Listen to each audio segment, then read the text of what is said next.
tentang masalah pangan atau makanan-makanan yang digemari oleh banyak manusia, terutama menjelang Hari Raya Idul Fitri ini. Saya yakin banyak manusia yang mempersiapkan pangan-pangan atau makanan-makanan hidangan yang untuk disediakan terhadap para tamu. Tidak hanya itu, juga kita mempersiapkan makanan-makanan yang berkenaan dengan buka dan sahur, atau di luar daripada momen Ramadan. Kita pun juga sebagai manusia, aku yakin, menginginkan makanan-makanan yang bergizi atau makanan-makanan yang lezat-lezat. Entah kita memikirkan dampak di balik itu semuanya, jikalau kita terlalu banyak makan itu bagaimana?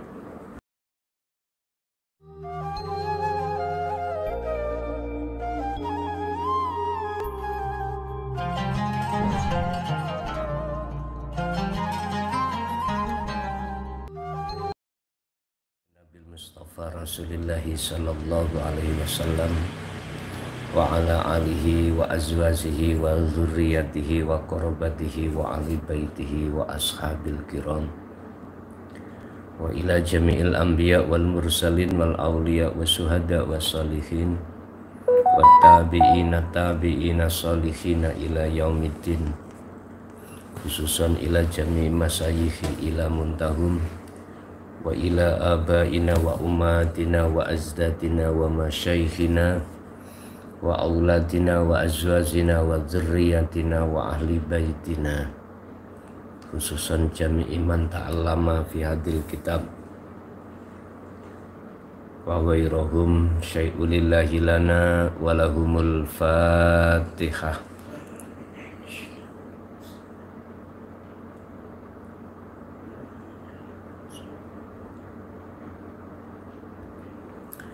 Bismillahirrahmanirrahim. Alhamdulillahi rabbil alamin wa bihi nasta'inu ala umurid dunya waddin. Asyhadu an la ilaha illallah wa asyhadu anna Muhammadan abduhu wa rasuluh. Allahumma salli wa sallim wa barik alaihi wa ala alihi wa ashabihi ajma'in. Rabbi shrah li sadri wa yassir li amri wahlul 'uqdatam min lisani yafqahu qawli. Shadaqallahul azim. Amma ba'd. Kita masuk di bab yang nomor 14 tentang masalah pangan atau makanan-makanan yang digemari oleh banyak manusia, terutama menjelang Hari Raya Idul Fitri ini. Saya yakin banyak manusia yang mempersiapkan pangan-pangan atau makanan-makanan hidangan yang untuk disediakan terhadap para tamu. Tidak hanya itu, juga kita mempersiapkan makanan-makanan yang berkenaan dengan buka dan sahur, atau di luar daripada momen Ramadan.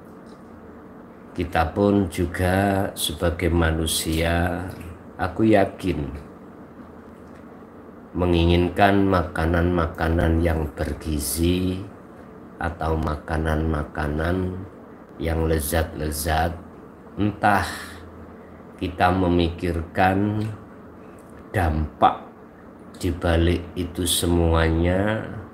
Jikalau kita terlalu banyak makan itu bagaimana? Miturut kesehatan, itu yang paham adalah ahli kesehatan. Bagaimana kalau kita menghambur-hamburkan makanan, sampak-sampak banyak yang tersisa, alias dikatakan sebagai makanan yang tersisa banyak, mubadir bahasa umum. Tapi bagaimana kalau kita sikapi dari sisi agama? Kanjeng Nabi Muhammad itu memberikan pembelajaran tentang masalah makan. Janganlah kau memakan satu makanan yang bersifatkan berlebih-lebihan. Biar tidak ada mubazir, biar tidak ada yang sia-sia, makanlah kau dengan secukupnya. Bahkan tentang masalah makan ini salah satu faktor tekanan nafsu di dalam diri kita, sehingga kita bisa jadi sering melupakan Allah karena di dalam perut kita selalu makan dan kenyang, bahkan berlebih-lebihan. Apalagi makanan tersebut ada unsur yang dilarang oleh agama. Mengapa di dalam agama membatasi kita? Semata-mata sebetulnya itu untuk menjaga kondisi hati ini terhadap Allah, biar tidak tergolong oleh golongan-golongan yang asraf atau golongan-golongan yang melebihi batas. Akan tetapi kau jaga makanan tersebut sampai kapanpun. Jikalau dalam hatimu itu tidak mengenal dan menjaga keadaan hati terhadap kepentingan hawa nafsu, ya percuma saja. Alias walaupun makanan termasuk faktor, jikalau tidak dibarengi dengan riyadhah secara ruhaniyah atau wal azkar, hati tenggelam di dalam bahru tauhid, maka makanan sedikit atau banyak itu tidak akan menjadikan dampak ruhaniyah kita terjaga dari kepentingan-kepentingan hawa nafsu. Oleh sebab itu Bapak Ibu, dalam kesempatan malam hari ini, makanan yang bagaimanakah yang miturut kitab ini di bab yang nomor 11 menjadikan hati kita terbelenggu atau hati kita itu menjadi gelap kepada Allah? Mari kita ikuti bersama. Faslun ai hada faslun utawi iki fasol kang nerangake apa at-ta'amu alladzi, makanan yang membawa kesenangan di dalam hati kita. Otomatis ini makanan yang bersifatkan lezat-lezat. Bisa jadi makanan itu mahal, umumnya kan gitu. Makanan-makanan yang bersifatkan mewah itu biasanya itu harganya mahal-mahal. seperti kita makan di restoran, tempatnya bersih, apapun serba mewah, makanannya pun juga begitu. Tentunya ini menguras daripada keuangan kita. Kita yang di tengah-tengah masyarakat menengah ke bawah mungkin hanya bisa menonton. Mungkin kita hanya bisa melihat, mengangan-angan saja. Kata Gombloh lagunya itu, diangan-angan. Kita golongan masyarakat menengah ke bawah sederhana. Mungkin tahu tempe dicemet, atau paling enggak ya kita sambelan, paling tidak ya kita tangkungan, gulup-gulupan. Lah, ini yang tidak ada bedanya dengan yang pembahasan saya dengan makanan yang di restoran. Pembahasan kami di sini adalah mana di antara yang disebut makanan yang melezatkan ini yang ada kaitannya, hal-hal yang perlu kita hindari. Bapak Ibu, perkaranya kita ke restoran itu salah? Enggak. Perkaranya kita di warung pinggir jalan itu enggak benar? Ya tidak. Semuanya silakan. Tapi biar tidak mengganggu kelangsungan kehidupan rohaniah kita, kita harus memakai adab tata krama di mata Allah. Mana adab tata krama akhlak yang kami maksud?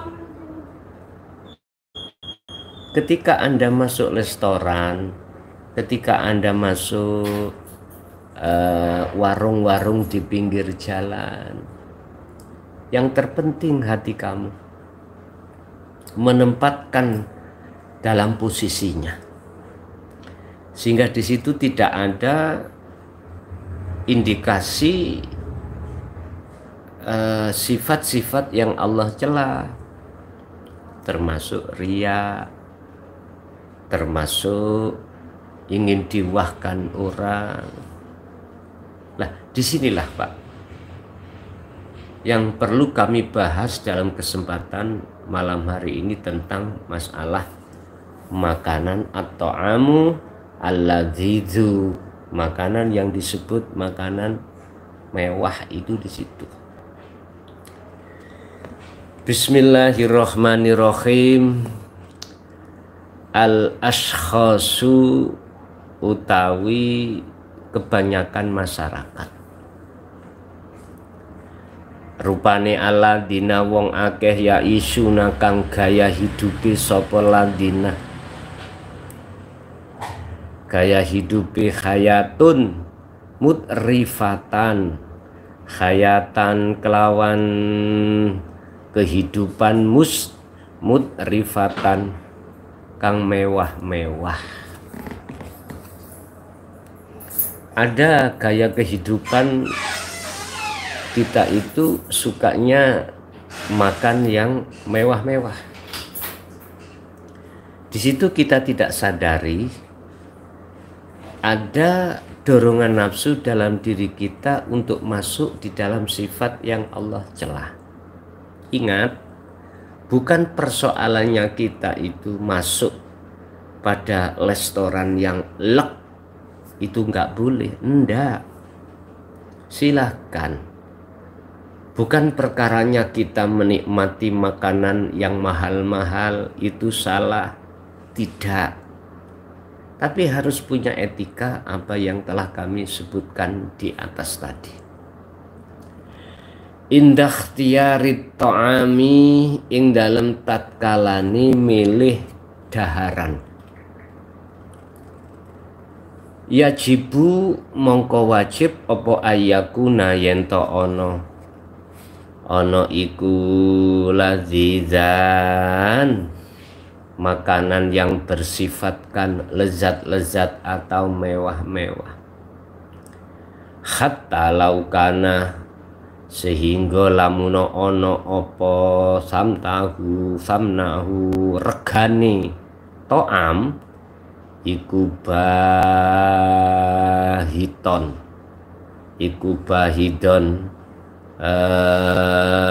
mahal bagi kita golongan masyarakat yang di atas, menengah ke atas, itu kehidupannya maunya itu segi makanan pingin masuk di dalam hal-hal yang mewah-mewah. Sekalipun itu mahal, pasti dia akan beli karena ada Pak yang dibuat beli. Lah kita membeli pupunya ayam yang nggak bisa, ya toh? Ya sudah, kita nikmati sambal kangkung dan itu nikmat. Seperti di pondok ya. Jadi saya teringat di pondok ya. Di pondok itu apa adanya. Yang penting tidak ada kalimat israf. Israf itu berlebihan sampai lebih-lebih dan menjadikan mubadir makanan itu. Kalau di pondok sih nggak ada kata-kata mubadir itu, karena makanannya juga di situ adanya yaitu dalam kondisi perut ya lapar, ya sudah, aku yakin nggak ada sisa. Tapi sering kita itu menemukan di restoran atau orang-orang yang kaya makan di restoran, tak lihat itu banyak lebihnya di situ, mubadir entah. Ini saya tidak bicara omon-omon loh ya. Saya tidak bicara tidak sesuai dengan fakta. Saya melihat sendiri banyak yang tersisa makanan-makanan di situ. Karena memang punya uang. Ya kita jangan tiru-tiru mereka. Tapi ada nilai bahaya yang mereka tidak ketahui, ya. Sisi syariat itu disebut mubadiron, sisi hakikat apalagi nanti. Saya hanya mengupas dari sisi hakikat itu bagaimana. Semahal apapun beliau bayar, karena memang ada yang dibuat bayar. Bukan perkaranya itu nggak boleh, silahkan. Yang penting bagaimana pandangan Allah. Secara hakikatnya bagaimana? Kita harus menempatkan dan membawa akhlak dari Allah itu sendiri supaya tidak kita masuk kemakan oleh kepentingan nafsu di dalamnya. Wahada utawi iki yuridu ayam mohon maaf, wahada kok wahada toh. Anasu utawi menungso, al adiyuna level kita itu level orang biasa, masyarakat biasa. Bagaimana? Iku yamlikuna duweni keinginan sopo nafsar rogbati nafsu seperti mereka orang yang ekonomi menengah ke atas. Sebetulnya kita sama juga mempunyai keinginan untuk bisa makan di restoran atau di tempat-tempat yang memang disediakan makanan yang mahal-mahal. kita sebetulnya masyarakat biasa itu ada condong keinginan untuk di situ. Akan tetapi walakinna li'annahu lan tetapi nih krono sak temenin nas ikulah yamlikuna orang duweni ora miliki sapa nas maing opo yakfa kang nyukupi minan nukuti saking keuangan, berhubung kita budgetnya itu terlalu mahal, di kantong kita itu tidak ada, uangnya nggak cukup, yantahi bihim al amru, yantahi mongko cukup yantahi bihim opo al amru, sudah seadanya aja. Yantahi wis nutup bihim kelawan nas opo al amru perkarane, artinya ya udah seadanya aja. Lah, saya kira semua manusia pengen menikmati apa yang manusia lain nikmati. Ini kita nggak sadar. Di balik semuanya itu ada sesuatu yang paling rahasia, dan itu nanti menjadikan dampak yang kurang baik pada diri hati kita seorang manusia. Indama tahakkok ing dalam tatkalani wis nyoto atau sudah tercapai apa hadihir rogobatu ikilah kekarepan keinginan, labuda mongko ora kena apa antuhira ing yen to muncul apa arya sifat riya wal gururulan sifat sumbung khosotan apa maneh fil amakini ing dalem tempat atau keadaan al-amati mungguh wong umum. Ketika keinginan kita itu sudah tercapai, hati-hati ya, hati-hati. Maka nafsu di situ labuta, labudha antud hiro, mendorong supaya hati kita itu ada sifat yang Allah larang. Contoh saya, jadi supaya keadaan saya itu makan yang serba mahal biar dilihat orang. Apalagi ini di tengah umum. Loh, di situ kalau sudah muncul sifat yang Allah cela atau yang Allah larang, maka bermuncullah sifat yang lain yang Allah larang, yang nantinya akan disebut sifat hurur. Ini dalam bahasa bisa diartikan sifat bohong, sifat takabur. Ini hanya terjadi pada kita yang tidak tahu di balik itu semuanya ada Allah. Berarti kami sebut sebagai golongan ahli hijab. Siapapun kita pasti akan mengalami seperti itu.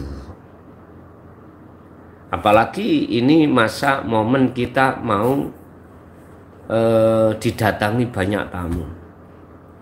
Saya kasih prasmanan ya, saya kasih snack-snack yang mahal-mahal biar orang itu di samping mau makan, biar orang itu menganggap kita berada. Ini yang tidak boleh.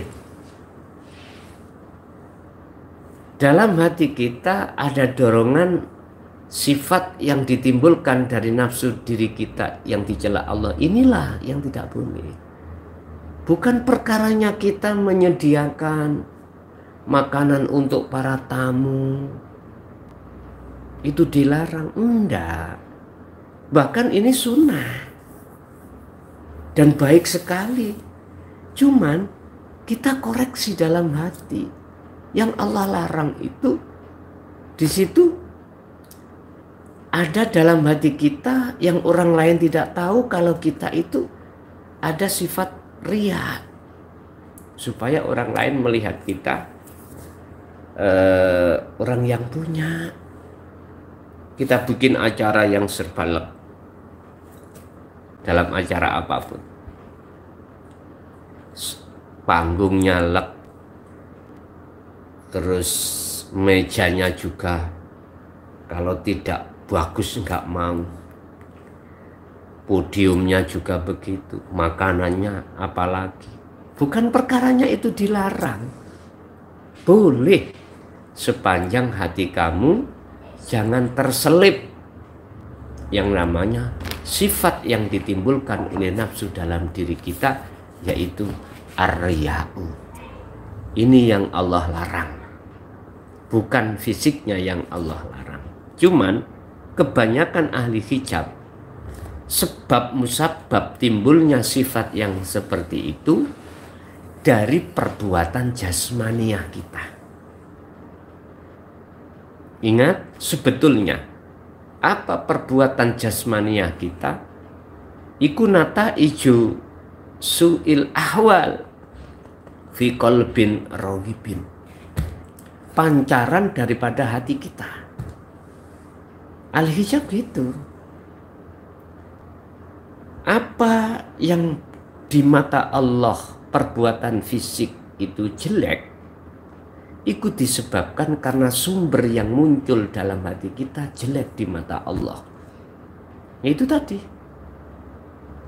Jadi umpama kami masih ada pamrih supaya diwahkan orang, begitu.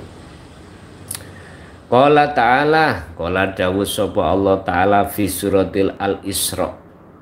Hal ini Allah terangkan di dalam surat Al-Isra. Ayat 17, ayat ke-17, surat ke-17, ayat 37. Wala tamsyah, ojo melaku siroh fil ardi ing dalam bumi marohan kelawan sombong. Janganlah kau berjalan di atas bumi ini dalam keadaan sombong. Sebab inaka sak temene sira iku lan takhriko yento inaka sak temene sira iku lan takhriko ora bakal bisa nembus, ya. Lan itu bimakna nafi, ora bisa nembus al ardo ing bumi, walan tablugho, dan juga tidak akan bisa tumekoh atau menjulang al jibala ing langit tulan kelawan dawa. Mengapa kita tidak diperbolehkan untuk berjalan di atas bumi Allah dengan sombong? Karena sesungguhnya kau tidak akan bisa menembus terhadap bumi. Mungkin Raden Samba, Pak. Raden Samba itu punya ilmu tembus bumi. Sekarang Raden Cacing bisa. Kalau kita nggak bisa. Walan tablughul jibala tula, dan juga kita tidak akan bisa seperti menjulang tinggi seperti gunung.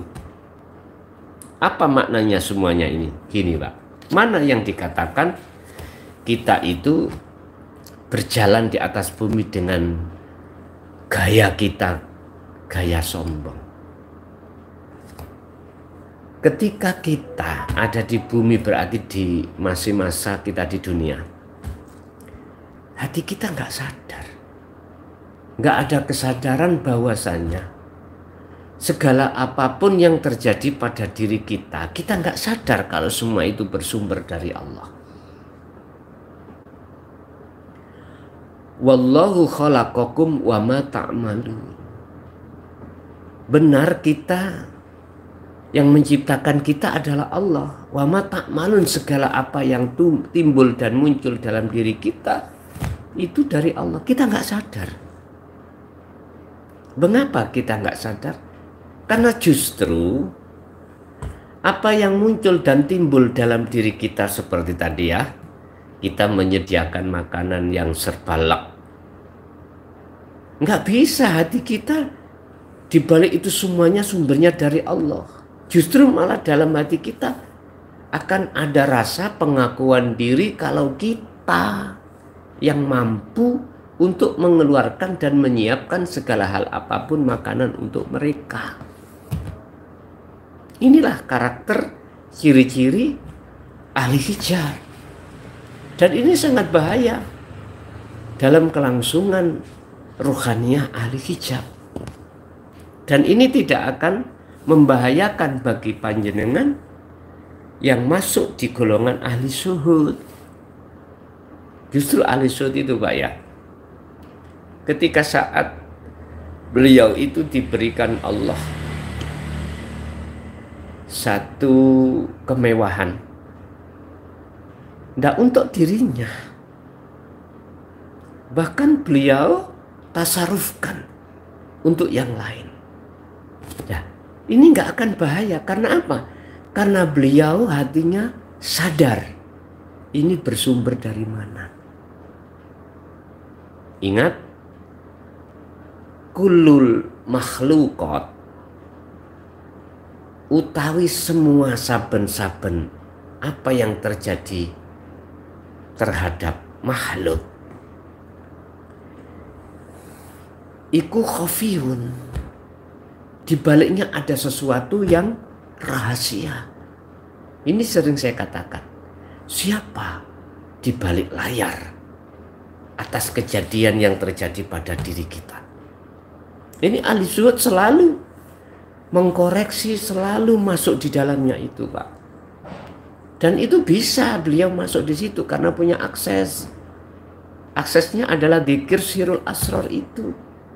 Sedangkan kita ahli hijab nggak punya akses, nggak bisa.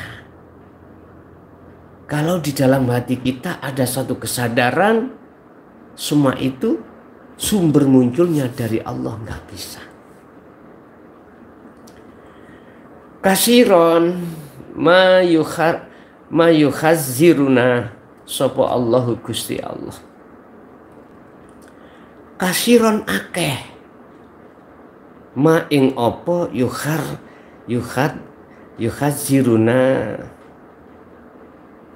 sopo Allahu Gusti Allah. Jadi apapun yang muncul dan timbul dalam diri kita, terutama hal-hal yang berkenaan dengan makanan itu, kita nggak sadar.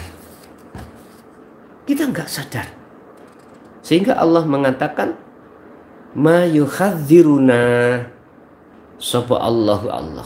Sudah banyak ma ing apa yukhadziruna kang ngilingake, kang memperingatkan ing kita sapa Allahu Gusti Allah. Limadza krana apa indama ing dalem sandinge mah iku namridu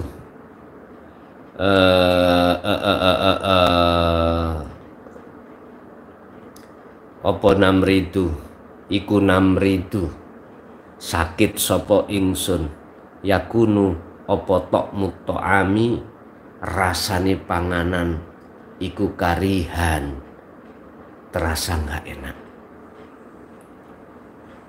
Mengapa di saat kita sedang sakit itu makanan terasa nggak enak?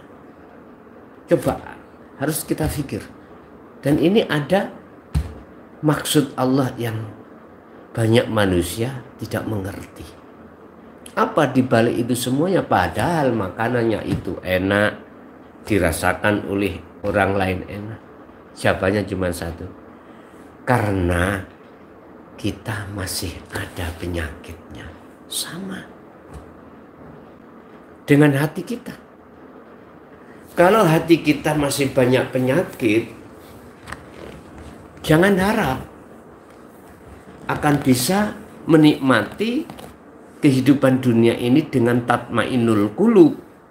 Nggak bisa. Arahnya ini bukan perkara jasmania. Arahnya ini adalah arah rohania. Siapapun kita, jikalau hati ini masih banyak penyakit, kita ngalami masa hati ini di dunia ini terasa nggak nyaman. Ada rasa khawatir, ada rasa gelisah, ada rasa takut bahkan. Sekalipun kita tergolong secara fisik itu ekonomi menengah ke atas, nggak bisa menikmati indahnya rezeki Allah, nggak bisa hati ini. Justru kita merasa khawatir dengan keadaan. Jangankan kita yang diletakkan Allah di dalam kondisi yang tidak enak, kondisi ekonomi kita terpuruk, mereka diletakkan Allah dalam kondisi yang baik ekonomi, itu masih ada kita rasa khawatir. Apa bentuk kekhawatiran kita? Jatuh miskin. Kita nggak terasa, Pak. Kita setiap saat dihantui oleh ketakutan, khawatir apa yang selama ini kita bawa, status kaya, status punya jabatan, status serba mewah, itu akan hilang dari kita. Lah, tanda rasa ketakutan, kekhawatiran itulah salah satu tanda kalau kita itu tergolong golongan-golongan yang Allah katakan sebagai golongan ahli hijab.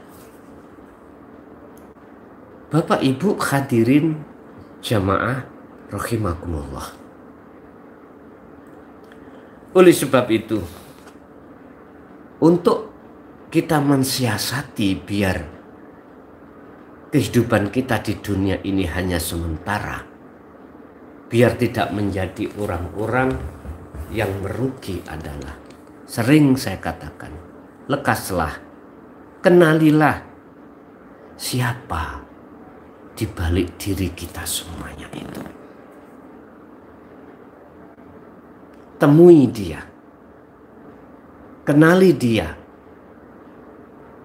Sebab jikalau Anda betul-betul mau mengenali siapa di balik kita semuanya ini, yang namanya fadl, anugerah, pasti Anda dapatkan.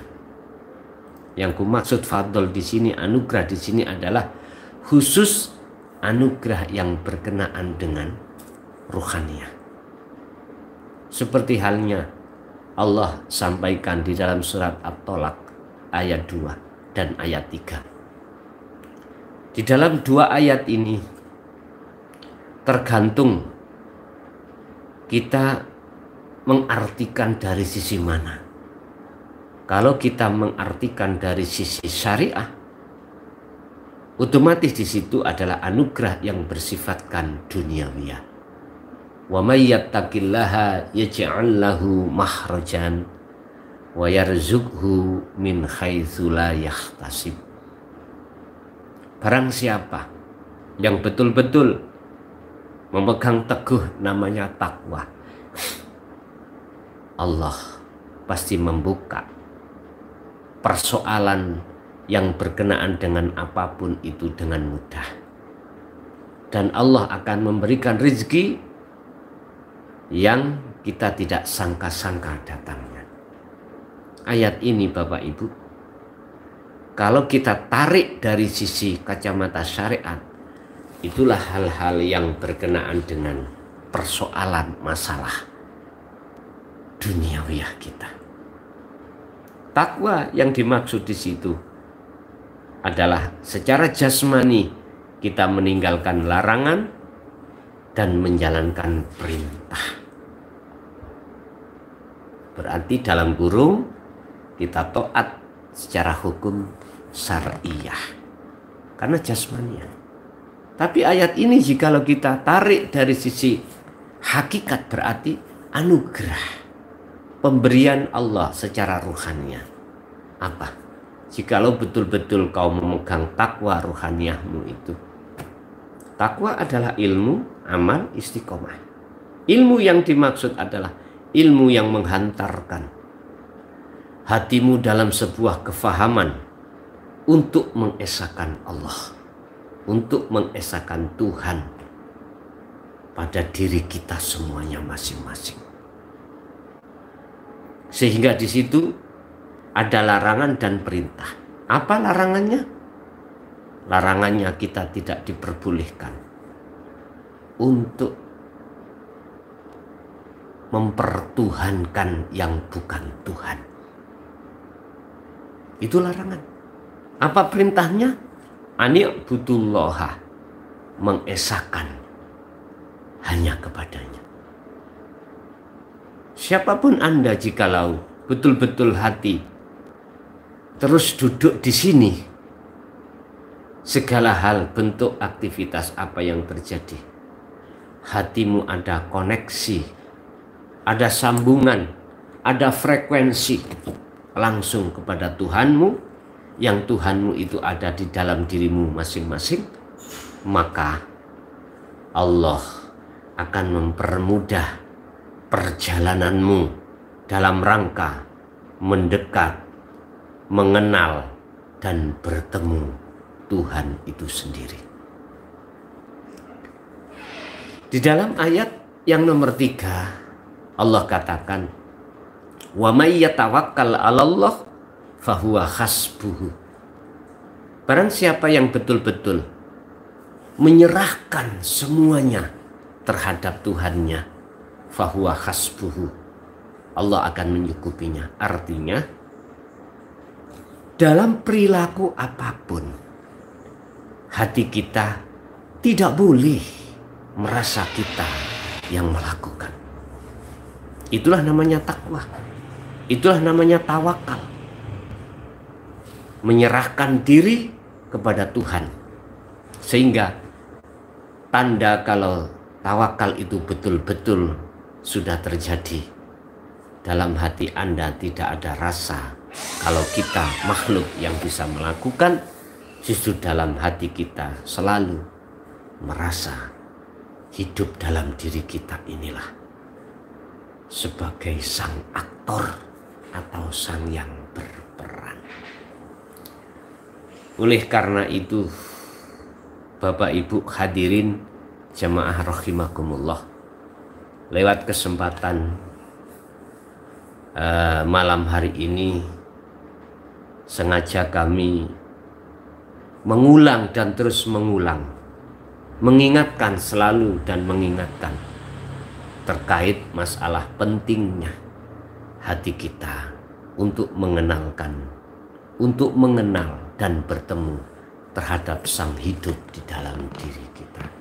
Itulah yang miturut surat Al-Kahfi ayat yang terakhir, Rasulullah berkata, ilahukum ilahu wahid. Itulah Tuhan kalian semuanya, yaitu Tuhan yang Maha Esa.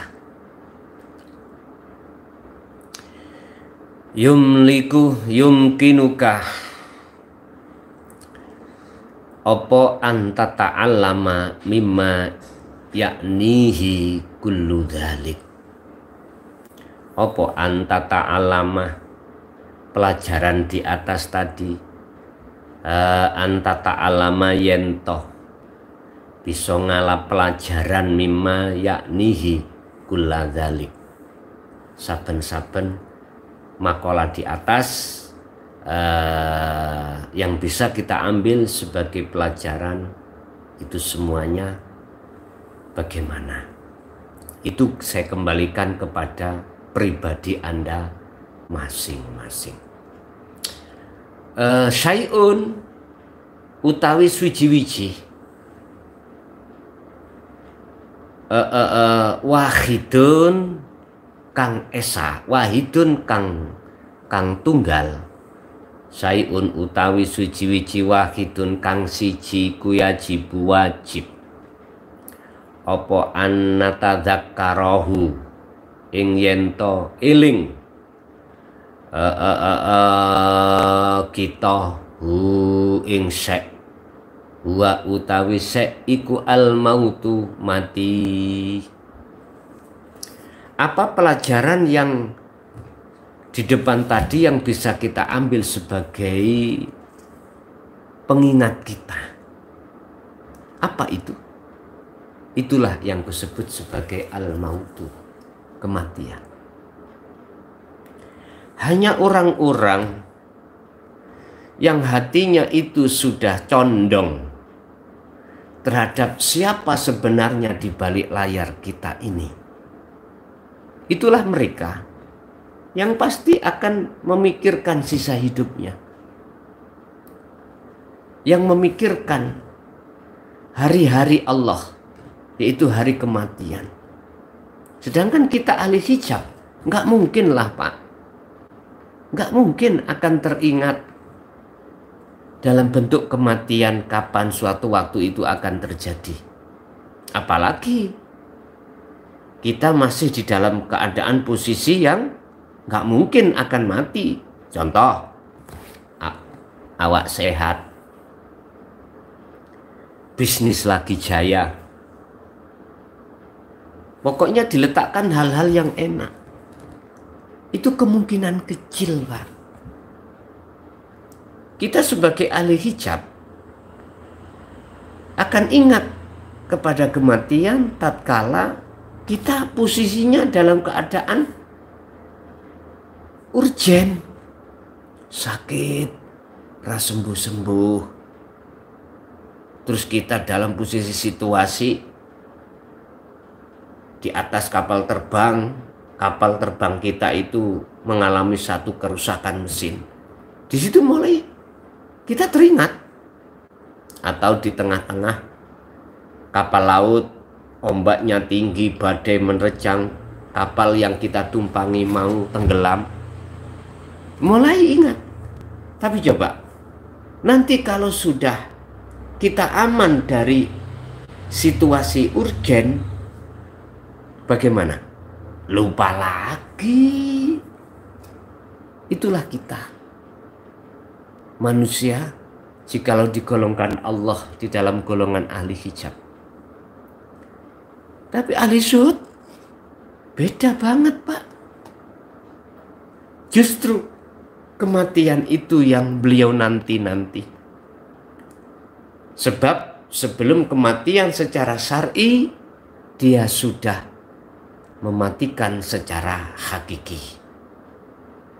Mematikan keakuan diri sebagai makhluk yang bisa ini, bisa itu, punya ini, punya itu, sudah dimatikan. Ini kan jalannya hanya dengan kholwat, uzlah. Dan akhirnya Anda selalu memegang yang namanya zikir. Faida ja'a mongko tatkalani teko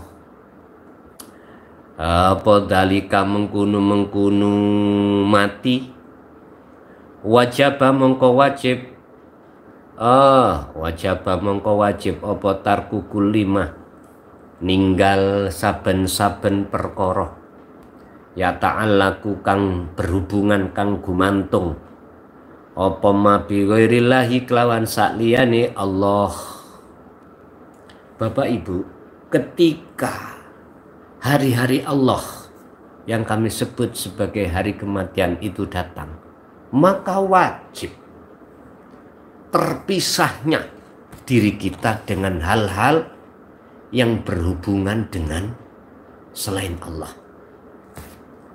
Anak, istri, makanan lezat, ya, teman-teman, bisnis, jabatan, apapun, pisah sudah.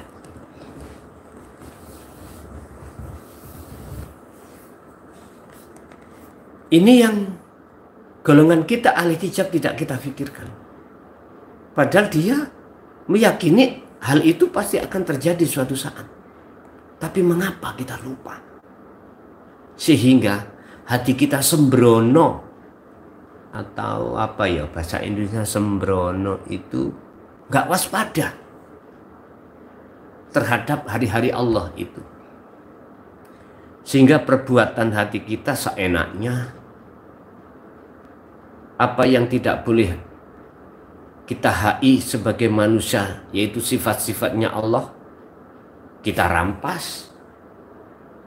Akhirnya dalam hati kita, kita yang merasa kalau kita yang alim, kalau kita yang punya pengaruh, punya jabatan, kehormatan, kemewahan, urusan dunia. Begitulah Pak. Bapak Ibu hadirin, Rasulullah menerangkan dalam satu hadis sahihnya, idza mata ibnu adama in qata'a, ketika anak Adam itu meninggal dunia, maka terputuslah semua hubungan urusan-urusan dengan duniawi. Di situ dalam hadis itu ada 3 hal yang Rasulullah sampaikan yang tidak pernah terputus. Apa? Shadaqatin jariyatin, au ilmin yantafa'u bih, au waladin soleh. Ini yang bagaimana?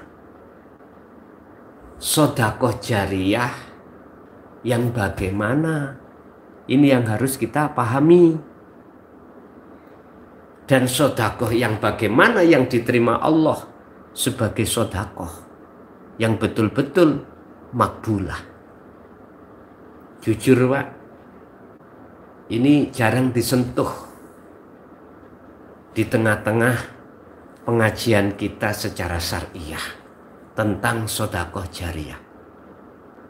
Paling tidak hanya kita sentuh, kita artikan, kita memberikan sedekah jariyah terhadap pendidikan yang agama, yayasan-yayasan yatim piatu, masjid, pondok pesantren. Selama ini dibuat kebagusan, maka pahalanya akan mengalir terus sampai kapanpun.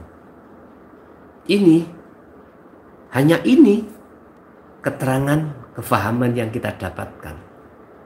Nggak pernah di situ menyentuh mana sedekatin jariyatin yang miturut pandangan Allah itu Allah terima.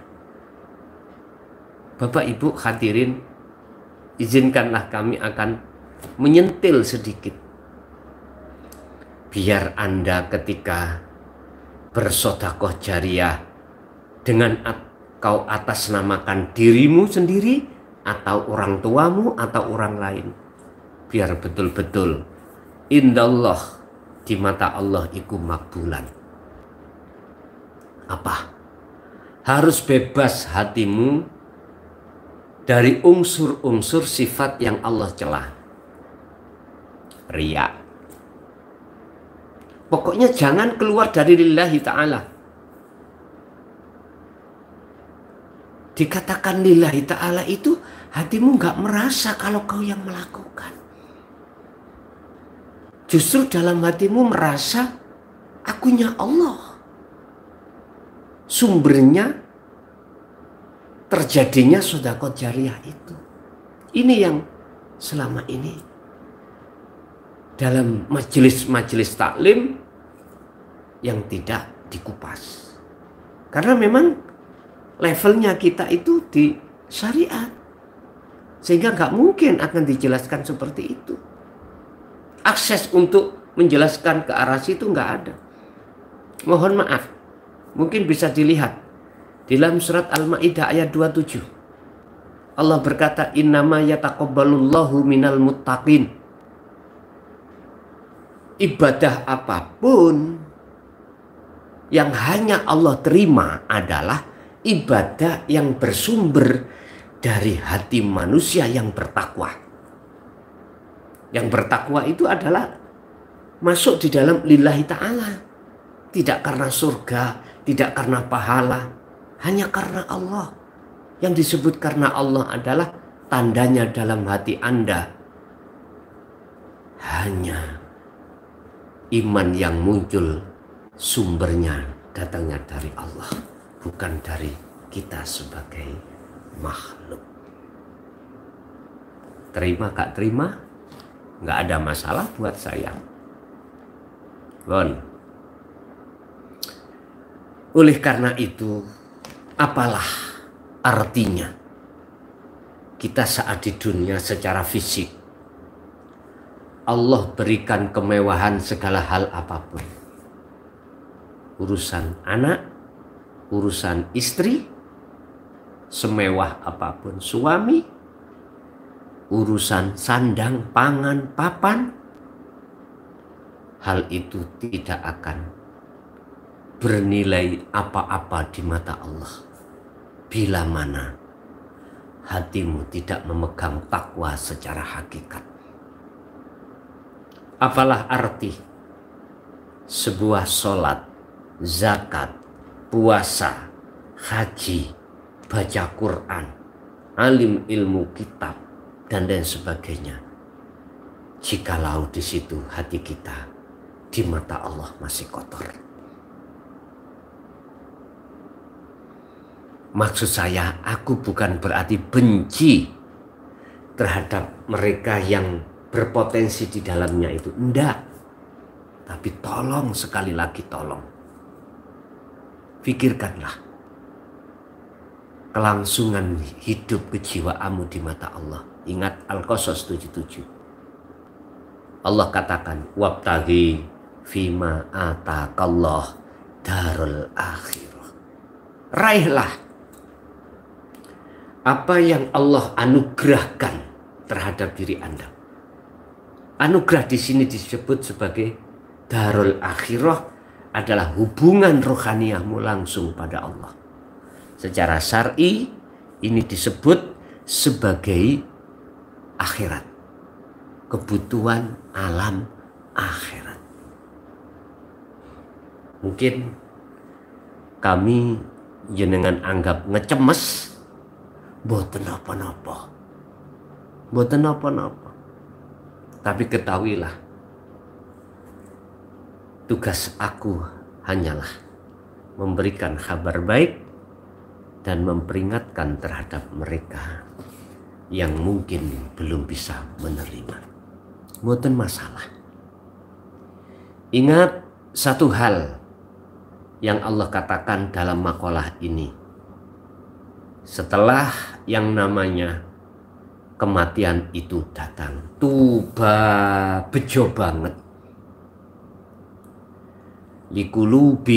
likulubihim kedue piro-piro atine manungso, indama tatkalane ono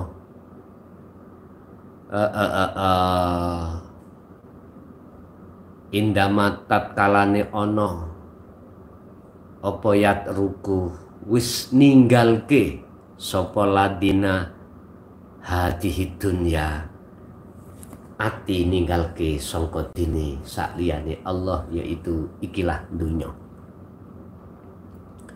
Sungguh beruntung bagi mereka ketika saat di dunia ini sudah meninggalkan perkara-perkara selain Allah.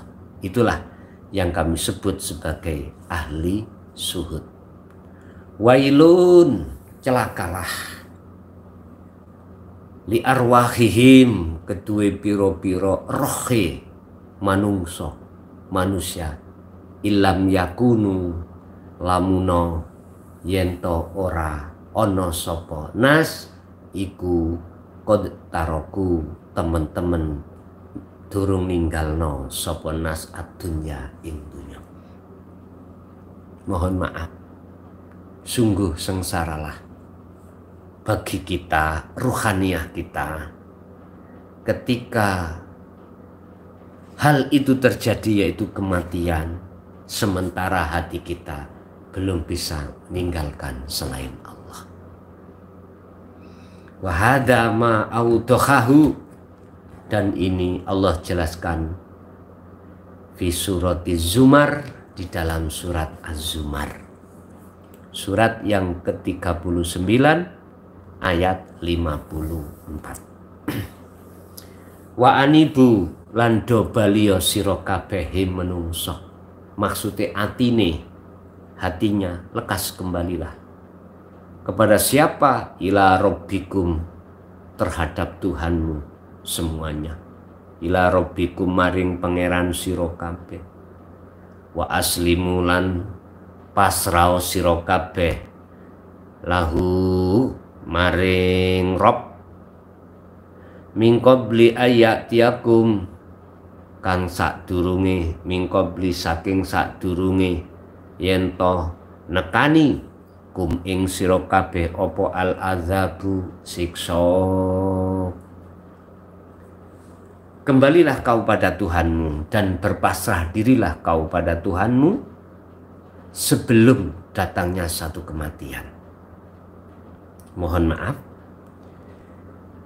jikalau ini sudah kau lakukan, maka ayatnya sumalatun sorun. Di sini lanafi tidak ada, karena kita mengambil makna mukhalafah, kebalikan arti daripada ini. Artinya apa? Arti ini, ayat ini, jikalau kau tidak mau lekas kembali kepada Allah dan kematian itu sudah datang, jikalau dalam hatimu belum bersih selain Allah itu, terus kau dihadapkan kematian, summalatun sorun, maka ora bakal nemu pertolongan sira kabeh. Kita tidak akan mendapatkan pertolongan. Lah, arti kebalikannya adalah jikalau kau sudah lepaskan selain Allah di dalam hatimu, maka lanafi di sini lam summala, la itu nggak ada. Akhirnya summatun sorun. Maka di situ kau akan dapat pertolongan. Dapat pertolongan. Ini laksana apa tuh, Pak? Seseorang. Laksana seseorang ketika saat mau berangkat, kondisi mata kita itu buta.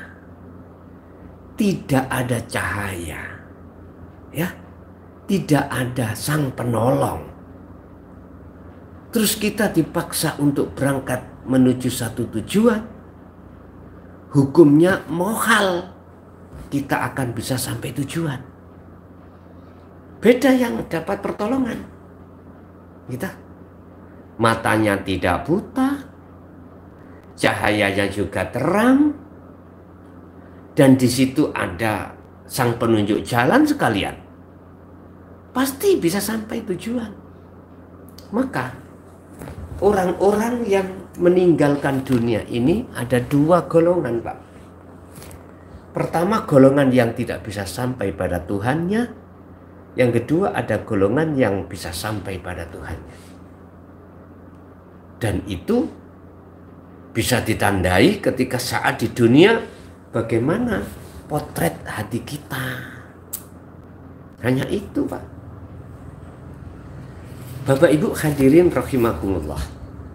Mana letaknya makanan yang mewah-mewah itu menjadikan hati kita gelap.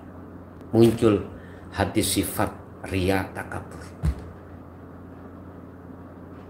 Itulah makanan yang kita hidangkan atau makanan yang kita makan, lebih-lebih di mata umum. Hati kita tidak tahu di balik layar semua ini siapa. Akhirnya semakin lama hati kita semakin suka dipuja orang, diwahkan orang, dan lain sebagainya. Dan inilah justru akan menjadikan hati kita bertambah gelap pada Allah. Lebih-lebih ini mau momen-momen mau Idul Fitri. Ya. Boleh. Anda itu hidangkan makanan yang model apapun, silahkan. Lainnya nggak ada prasmanan, kasih prasmanan. Biasanya kita hanya menghidangkan snack-snack saja. Tapi di situ kita menyiapkan prasmanan. Silakan. Tapi satu hal, jangan pernah ini kau lakukan jikalau dalam hatimu masih ada sifat riya. Biar dipandang orang. Jangan. Lebih baik Anda tidak melakukan hal itu. Dan juga harus kau ketahui, jikalau ada yang kau pakai silakan, tapi janganlah kau mengada-ngada. Ini biaya untuk itu, untuk ini. Lah kok alihkan seperti ini? Ini yang tidak Allah suka. Allah tidak melarang siapapun untuk bersedekah, untuk memberikan makanan orang lain, sepanjang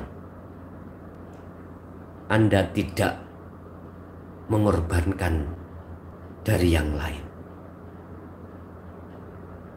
Yang paling penting, kerohaniahmu itu jangan ada terselip sifat-sifat yang didorong oleh nafsu dalam diri kita. Aduna muga nulungina ing kita sapa Allah Gusti Allah min hadhil kholasi, saking ikilah piro-piro sifat yang Allah celah. Amin ya robbal alamin. Bapak Ibu hadirin jamaah rahimakumullah, sebagai kesimpulan materi pada malam hari ini, lebih-lebih saya ulang lagi, menghadapi momen Hari Raya Idul Fitri. Pertama, jangan pernah kau berbuat sesuatu yang berkenaan dengan hidangan sementara dalam hatimu masih ingin dipuja manusia.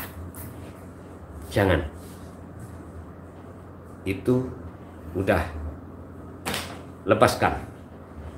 Yang sudah ya sudah, yang belum ya belum. Yang nomor 2, silahkan Anda menghidangkan prasmanan atau makanan apapun terhadap masyarakat atau terhadap jamaah atau terhadap siapapun, sepanjang dalam kondisimu tidak mengorbankan yang lain. Sebab Allah tidak menyuruh dan tidak membebankan kepada hambanya untuk susah di kemudian hari. Sebab mohon maaf loh Pak, kadang-kadang kita sebagai manusia sudah terasa puas jikalau manusia lain itu ada pujaan, tapi kita nggak sadar di balik itu semua manusia yang banyak tidak kita ketahui apa yang kita berikan itu memberatkan pada yang lain. Oleh sebab itu Bapak Ibu hadirin jamaah rahimakumullah, Islam tidak melarang siapapun untuk bersedekah, siapapun untuk amal jari atau perbuatan yang baik menurut pandangan manusia. Justru Islam memerintahkan. Cuman harus diketahui, harus tahu mana yang Allah larang, yaitu timbulnya sifat yang Allah cela gara-gara tindakan yang muncul pada diri kita. Supaya tidak seperti itu, kondisikan hatimu dengan berzikir. Aku yakin kalau hatimu tetap selalu berzikir, Allah jauhkan dari segala sifat yang Allah cela. Seperti kata penutup yang tadi dikatakan adunallahu min hadil khasah hadil khisal, amin ya rabbal alamin. Semoga Allah senantiasa menjauhkan kita dari sifat-sifat yang tercela. Oke Bapak Ibu, sementara ini tidak ada tanya jawab. Besok insya Allah ada tanya jawab sapuase sampean. Mekaten dari kami, kurang lebihnya mohon maaf. Akhirul kalam, hadanallah wa iyyakum wal afa minkum. Assalamualaikum warahmatullahi wabarakatuh.